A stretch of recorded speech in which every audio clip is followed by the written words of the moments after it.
कुमार चौधरी।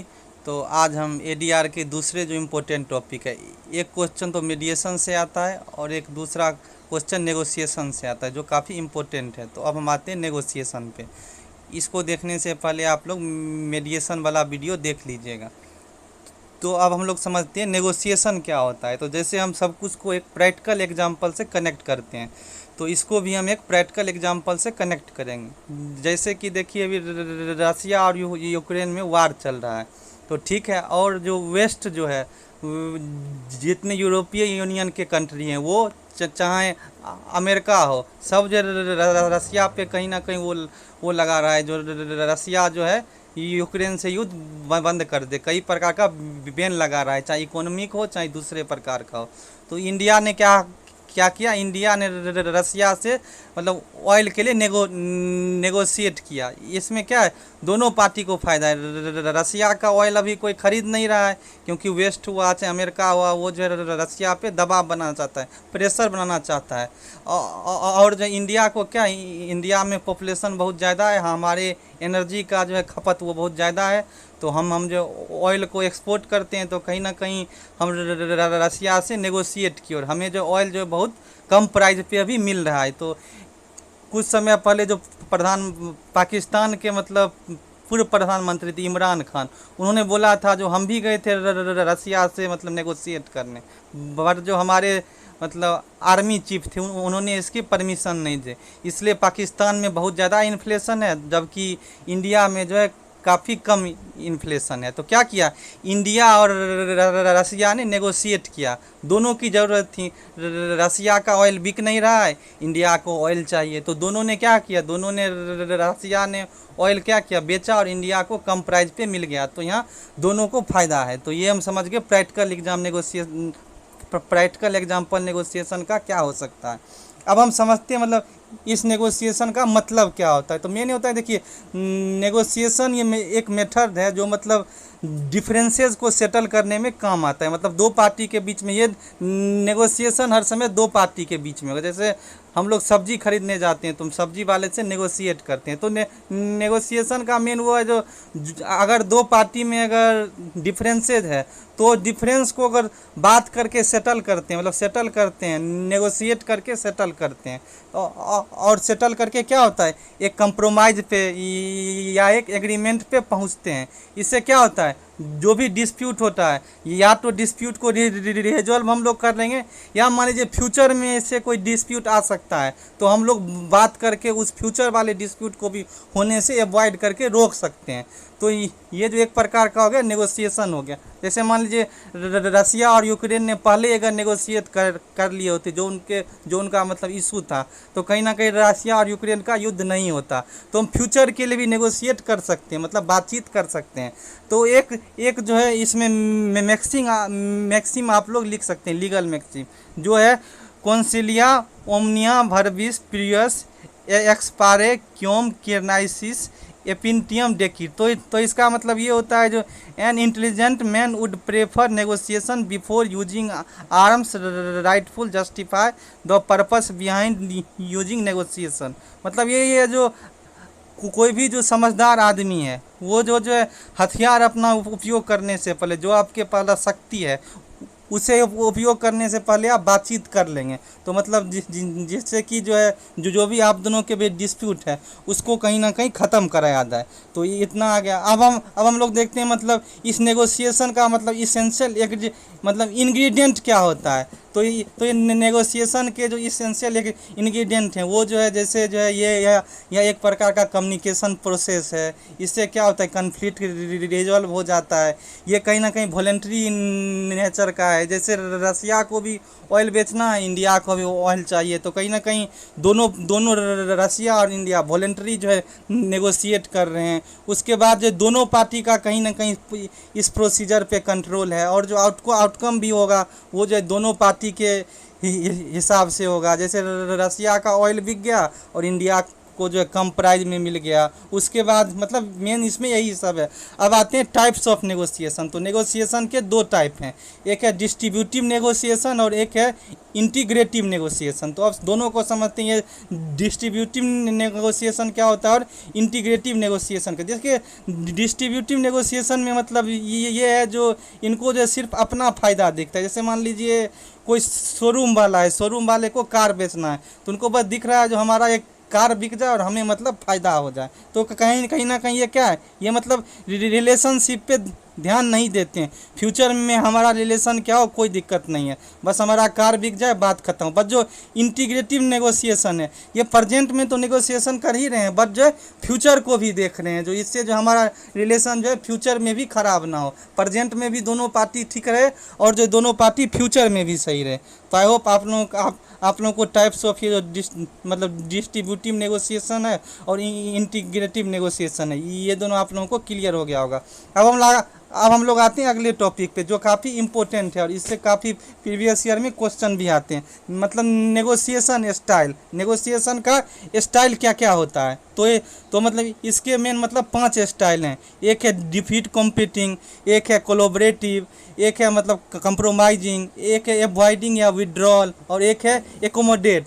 तो हम जो एक एक करके ये समझ लेते हैं। ये इम्पोर्टेंट, ये जो नेगोशिएशन का सबसे इम्पोर्टेंट टॉपिक है और एग्जाम में जो इसी से क्वेश्चन आते हैं। ये आपको कोई फैक्ट दे देगा और बोलेगा बताओ ये इसमें जो है कौन से नेगोशिएशन का प्रकार होगा। तो सबसे पहले हम लोग आते हैं डिफीट कम्पीटिंग पे। जैसे आपको बताए डिफीट कम्पीटिंग का होता है मतलब जो बस हम अपना बात मनवा लें, फ्यूचर में हमारा रिलेशन क्या हो इससे हमें जो है कोई फ़र्क नहीं पड़े। समझिए कोई शोरूम वाला है, उसको कार बेचना है, तो भाई वो अपना कार बेच लेगा, अब बस वो अपना फ़ायदा देख रहा है, फ्यूचर में अपना जो हो उससे उसको कोई मतलब नहीं है। तो डिफीट कम्पीटिंग का मतलब है बस हमारी बात माननी चाहिए, हमें फ़ायदा होना चाहिए। तो ये है डिफीट कम्पीटिंग। अब जब हम लोग आते हैं दूसरे पे कोलोबरेटिव। कोलोबरेटिव का मतलब ये होता है, ये एक प्रकार का क्रिएटिव सॉल्यूशन देता है, मतलब दोनों पार्टी जीत जाए, ये एक विन विन सिचुएशन देता है। जैसे सारे टीचर भी इसका एग्जांपल देते हैं। मान लीजिए एक ऑरेंज है, एक संतरा है और जो दो पार्टी जो है उसमें झगड़ा कर रहा है, दोनों को संतरा चाहिए। तो जो नेगोशिएट करेगा, नेगोशिएट कैसे करेगा, जैसे मान लीजिए एक को संतरे ऑरेंज खाने हैं तो वो तो अपना संतरे का वो ले लेगा जो उसका पाई वो है, और जो वो अपना संतरे का स्लाइस ले लेगा। और दूसरे पार्टी को मान लीजिए वो जो है केक बनाना है तो वो अपना ऊपर वाला जो छिलका पील होता है वो ले लेगा। तो एक ने अपना संतरे खा भी लिया और दूसरे ने केक भी बना लिया। तो कहीं ना कहीं क्या एक ही संतरा था, बट इसमें क्रिएटिव सॉल्यूशन हुआ, मतलब विन विन सिचुएशन। केक भी बन गई और एक को संतरे का वो भी मिल गया, मतलब संतरे भी एक ने खा लिया। अब होता है तीसरा है कंप्रोमाइज़। मतलब कंप्रोमाइज़ का ये मतलब होता है जो दोनों पार्टी में कंप्रोमाइज़ होना। मतलब इसका क्या हुआ, दोनों को थोड़ी थोड़ी खुशी और दोनों को थोड़ी थोड़ी गम मिल जाए, मतलब दोनों में कंप्रोमाइज़ हो जाए। मतलब कुछ हमारा बात मान लो, कुछ तुम्हारा बात मान लेते हैं, मतलब थोड़ा हमको खुशी, थोड़ा तुमको खुशी, थोड़ा हमको गम, थोड़ा तुमको गम, मतलब दोनों खुशी दोनों गम। तो मतलब दोनों मतलब कंप्रोमाइज़ कर ली। अब हम लोग आते हैं चौथे पे, एवॉइडिंग या विड्रॉल। तो मान लीजिए जैसे इसका एक एग्जांपल देखने, मान लीजिए किसी से हम बेइंतहा मोहब्बत करते हैं, तो मान लीजिए मोहब्बत में क्या होता है, हम जो है सामने वाले इंसान का जो है कोई वो गलती भी किया तो उसको माफ़ कर देते, क्योंकि प्यार एक ऐसा चीज़ होता है जो मतलब इंसान जो है जिससे प्यार करता है वो कुछ भी करे, लेकिन जो है सामने वाला इंसान जो करता तो प्यार है तो उसको जो है पूरी तरीके से उसको इग्नोर कर देगा, पूरी तरीके से नज़रअंदाज कर देगा। तो वही होता है अवॉइडिंग है मतलब विड्रॉल। तो मतलब यही है जो मतलब प्रॉब्लम है वो किस तरीके से ख़त्म कर जाए, बस इसके लिए जो है एक पार्टी पूरी तरीके से एवॉइड कर देती है, वो मतलब उस सिचुएशन में लेस असर्टिव हो जाती है। मान लीजिए हमें जो सामने वाले पार्टी से बात नहीं करनी बट मोहब्बत करते हैं, तो हम अपना सेल्फ रिस्पेक्ट गिरा के भी उनको बार बार फ़ोन करेंगे, बार बार मैसेजेस करेंगे।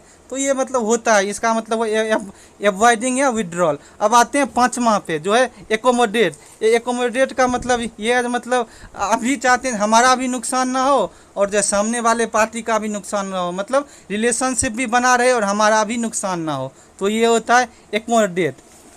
ये तो हो गया मेन मतलब नेगोशिएशन का स्टाइल। अब हम लोग आते हैं मतलब नेगोशिएशन का एलिमेंट क्या होना चाहिए, तो इंटरेस्ट मतलब दोनों पार्टी का इंटरेस्ट होना चाहिए।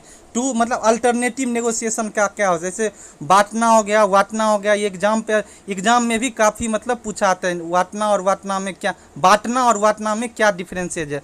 तो बांटना में होता है मतलब आपको जो सबसे अच्छा पोजीशन चाहिए, मतलब हमको जो है 80% तक प्रॉफिट चाहिए, तो मतलब ये आपका सबसे मतलब अच्छा वो है, वो हो गया बांटना। वाटना हुआ मतलब रोस्ट, बांटना मतलब बेस्ट, वाटना मतलब रोस्ट, मतलब इससे नीचे नहीं जाएंगे। मान लीजिए 40%, तो हम 40% से नीचे नहीं जाएंगे, और बेस्ट हमारा 80% है, तो मतलब ये 80% हो गया बेस्ट बांटना और 40% हो गया वाटना।